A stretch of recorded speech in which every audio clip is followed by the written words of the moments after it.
I never should have stopped the car. It was past midnight.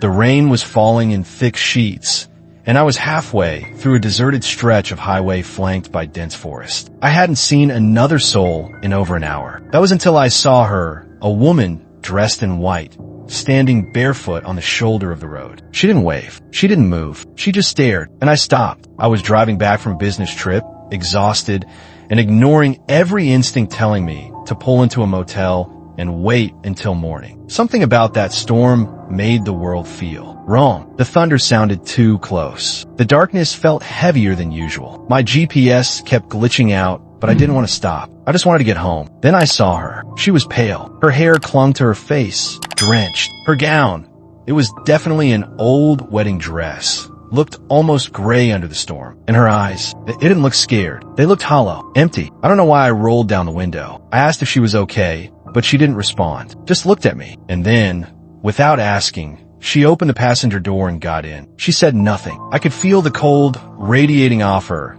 like she was made of ice. My gut twisted. I tried to make conversation, but her silence was like a wall. "Are you hurt?"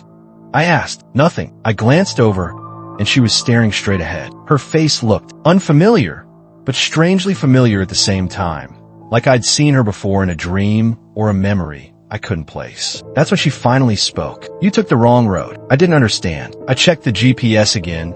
It was working now, but the map showed no road, no location. Just a blank screen. When I looked back at her, she was gone. The seat was soaked, but it was empty. Panic surged through me. I pulled over, heart racing, trying to make sense of what had just happened. Was it the stress? Hallucination? That's when I saw something moving in the woods beside the road. A figure in white gliding between the trees. I started driving again, faster, hoping to reach a town or gas station. Anything. But the road was different. The trees looked unfamiliar. The signs were in no language I recognized, and there were no lights. Not one. Suddenly, the radio turned on, but it wasn't music. It was static. And then a whisper. "He left me here." I turned it off, but the whisper didn't stop. It was inside the car now, behind me. I saw a structure through the fog.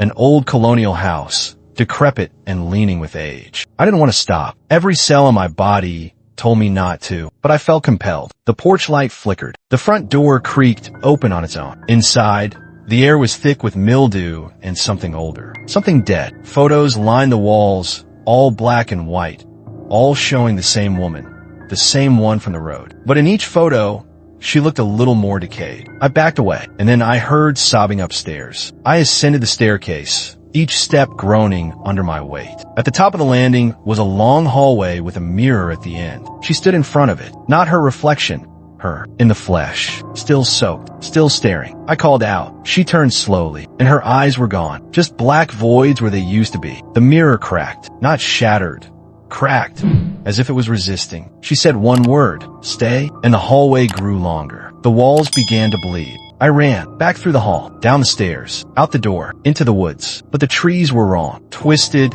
suffocating, and the fog had turned to sickly yellow. I could hear her now, whispering all around me. "He left me. He left me. He left me." Then I remembered the local legend, the woman in white, a bride-to-be who was murdered on the eve of her wedding. Her body dumped on that stretch of road. Never found peace. Now she lures people in, hoping one of them is him. I wasn't him, but I had stopped. I made it back to my car, started it, drove, and when I looked in the rearview mirror, she was there, not sitting, not floating, hanging, her body suspended upside down from the ceiling of the car. I screamed, swerved, then everything went black. I woke up in a hospital. The doctor said they found me unconscious on the road, alone. Car totaled, but they never found her, or the house. And I never use rearview mirrors anymore. They say if you see her once and survive, she leaves you alone. But sometimes, when the storm hits just right, and the road is empty, I swear I can feel her eyes on the back of my neck, still waiting, still looking for him, or the next fool who stops.